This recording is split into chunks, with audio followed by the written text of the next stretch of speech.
Turuan natin magsaing si Siljan. Kaya naman Jules, rampa na.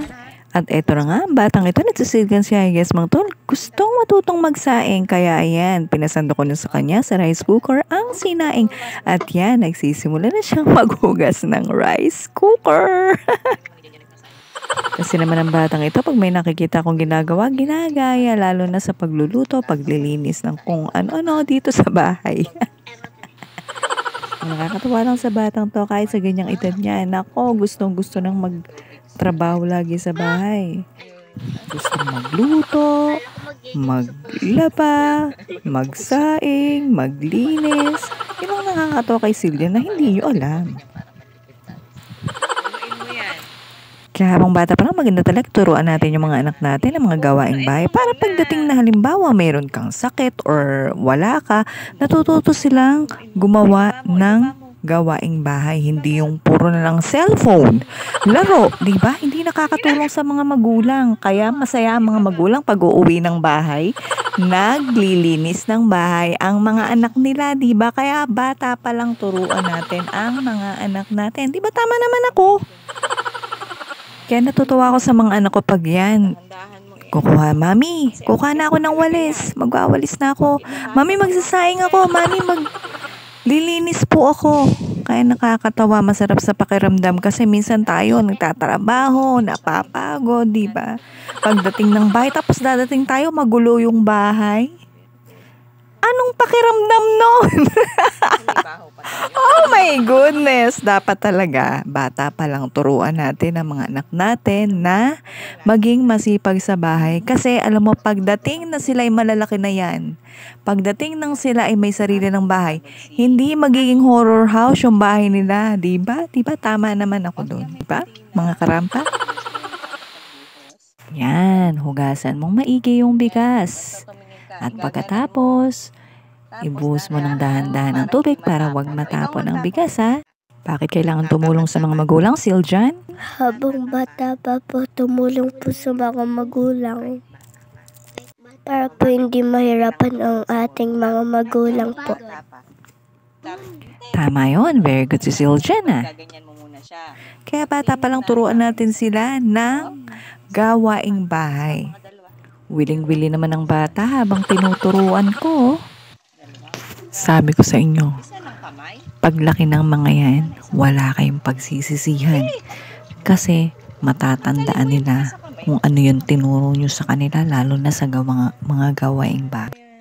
Kasi hindi naman sa lahat ng panahon kasama natin sila. Or kung kasama natin sila, pagtanda natin, sila na yung mismong kikilos, hindi ikaw matanda ka na, ikaw pa yung kilos ng kilos, diba? Kasi hindi mo sila naturuan ng bata pa, ng maaga pa. Ang hirap turuan pag yung matanda na, kung kailan matanda, tsaka mo tuturuan, matigas na ang ulo ng mga yan. Tama ba ako o hindi, karampa? Diba? Kaya pasalamat ako sa aking nanay, kay papa na tinuruan kami agad ng maaga na matuto kami ng mga gawaing bahay kasi ngayon naituturo ko sa kanila kung ano yung natutunan ko nung bata pa ako. Kasi tuwing may nagluluto, pag nagluluto si nanay noon, tumitingin ako. Tapos natututunan ko siya. Watch and learn, ganun. Hindi mo matutunan yung sabagay kung hindi mo din itatry. So, kung natutunan mo na, itry mo rin. Diba? Mahirap din kasi yung wala silang alam, lumalaki silang walang alam. Maganda bata pa lang na ititrain natin sila. Parang inihahanda natin sila. Pagdating ng pagtanda nila, marunong sila sa lahat ng bagay. Diba? Am I right? Did you get it? Sure ka ha? Gets mo na?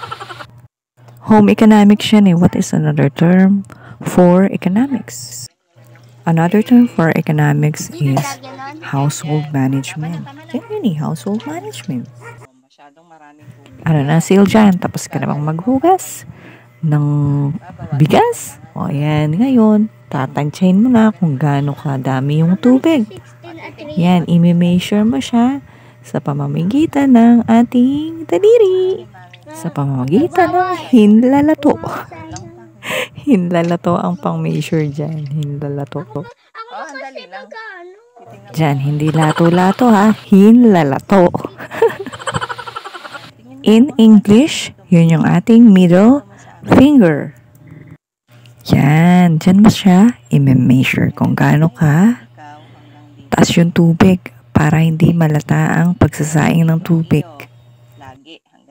Depende din sa bigas. Kung ang bigas ay wagwag, ano yan kailangan maraming tubig kasi dumadami yung bigas na yung kanin. Pag naging kanin na, ang dami, buhaghag ang tawag yung kanin. Hindi naman wagwag yung bigas, kaya okay yung measurement niya. Ayan. Tapos nang ma-measure yung dami ng tubig, pupunasan muna natin yung gilid ng rice cooker, yung ilalim. Kasi nabasa na yun Para pag nilagay, hindi siya, mabasa yung loob ng luta ng rice cooker mismo. Yan, lutuin na. Diba? At sa pagsasaksak naman ng sasaksakan ng rice cooker, i-guide po natin sila kasi hindi pa sa una, hindi pa nilalagay po natin. Ano seal dyan? Alam mo na? Thank you, Mami. Thank you, Mami. Mami, thank you. Marunong na po ako magsaing. Bye guys, mga tol. Don't forget to like, share, and subscribe. Jukes Kapu Vlog. Rampa na!